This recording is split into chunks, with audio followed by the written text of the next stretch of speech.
তথ্য প্রযুক্তির যুগে হ্যাকিং একটি বহুল আলোচিত বিষয় এবং এটি নানা দিক থেকে বোঝা যেতে পারে।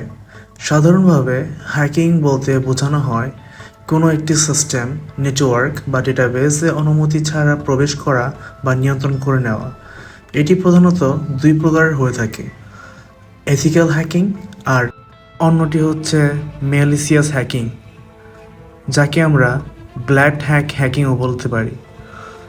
এখানে এথিক্যাল হ্যাকিং হচ্ছে, এখানে মূলত একটি উদ্দেশ্য হয় সিস্টেমের নিরাপত্তা পরীক্ষা করা এবং দুর্বলতা চিহ্নিত করা।